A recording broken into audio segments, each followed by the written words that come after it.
অশোকনগরে বিজেপির মহামিছিলে শুভেন্দু অধিকারী। অশোকনগর বিল্ডিং মোড় থেকে শুরু হয় মহামিছিল। কয়েক হাজার কর্মী সমর্থক নিয়ে পায়ে হেঁটে গোলবাজারে আসে বিজেপি নেতৃত্ব। ছোট একটি মঞ্চে বক্তব্য রাখেন শুভেন্দু অধিকারী। পুলিশের বিরুদ্ধে ক্ষোভ উগরে দেন তিনি বলেন, 3টে মাঠে অনুমতি নিলেও পুলিশ এবং বিধায়ক সেই সভা পারমিশন করতে দেয়নি। বিজেপি তারা এখানে একটি সভা করতে চেয়েছিল, 3টে মাঠ থেকে এনওসি নিয়েছিলেন স্থানীয় নেতারা, নগরের নেতারা, ক্লাবগুলো স্বেচ্ছায় দিয়েছিল। আমরা জানি সব ক্লাবের হৃদয়ে নরেন্দ্র মোদীজি আছেন, সব ক্লাব রাষ্ট্রবাদী। তারা অপারেশন সিঁদুর নিয়ে মোদীজিকে, ইন্ডিয়ান এয়ারফোর্সকে, ইন্ডিয়ান আর্মিকে বারে বারে তাদেরকে স্যালুট জানান। সমস্ত ক্লাব প্রতিষ্ঠান তারা মোদীজির ভক্ত।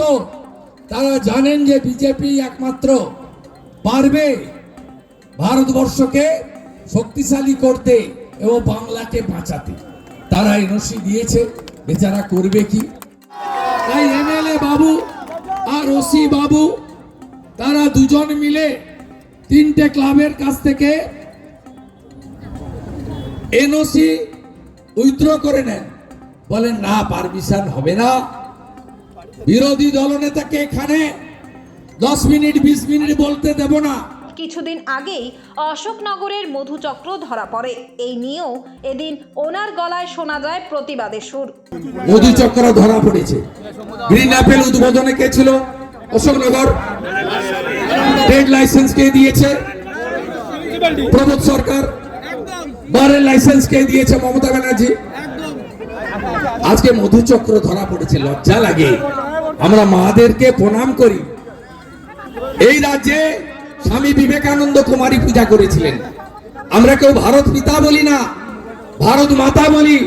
আর আপনাদের মুখ্যমন্ত্রী বলেন 10 লাখ টাকা তো দেওয়া যেতেই পারে। অভয়ের বাবা আমাকে বলেনি, বলেছে। আমরা এই মধুচক্রের বিরুদ্ধে আজকে মিছিল করলাম। বন্ধ করতে হবে মধুচক্র। অশোকনগরের হিত গৌরব ফেরাতে হবে। যেই রাস্তা দিয়ে শুভেন্দু অধিকারীর মিছিল আসে সেই রাস্তায় লাইট অফ করে দেওয়ার অভিযোগ করেন শুভেন্দু অধিকারী। এখানে তো আলো বন্ধ করার সাহস পাইনি, ব্যবসায়ীরা দেখে ফেলবে।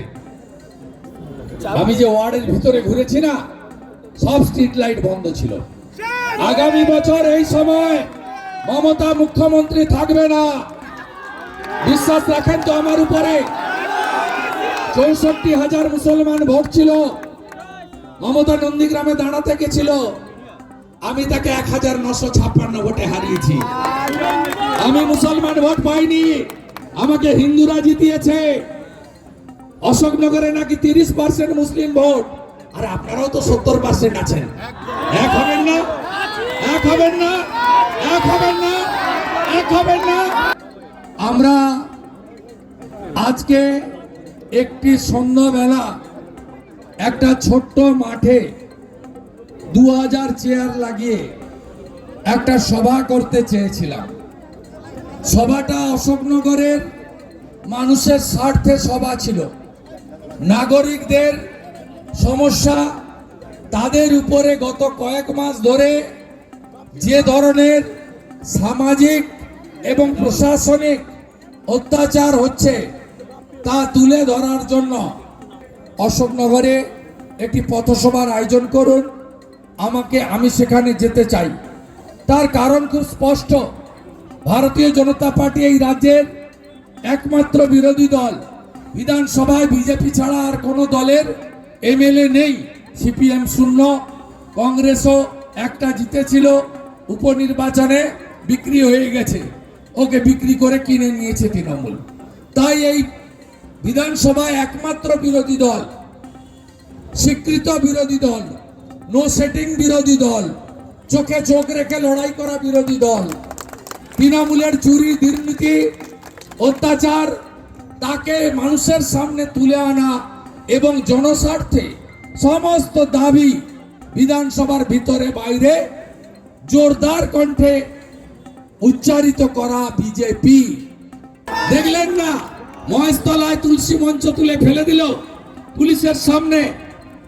সেখানকার আইসি নাউসি মুকুল মিয়া, তার বুকে তৃণমূলের ব্যাচ আর মাথায় অশোক স্তম্ভ। আরে আপনার মমতা ব্যানার্জি চুরি করে মুসলমানের ভোট নিয়ে, রোহিঙ্গাদের ভোট নিয়ে ছাপ্পা মেরে যদি 2,75,00,000 ভোট পেয়ে থাকে, আমিও শুভেন্দু অধিকারী বিজেপির প্রতিনিধি, আমরাও 2,33,27,000 ভোট পেয়েছি। আমরা বানের জলে ভেসে আসিনি, আমরা বানের জলে ভেসে আসিনি। 2,33,27,000 মানুষ। অনেক রকম চুরি আমরা দেখেছি, অনেক চুরি দেখেছি। লেটেস্ট চুরি হচ্ছে অশোকনগরে তৃণমূল নেতা শিশির কর্মকারের কিডনি চুরি। তাই আজকের এই মিছিল 1.5 কিলোমিটার হেঁটে এই সভা স্থান রাখার জায়গা নেই।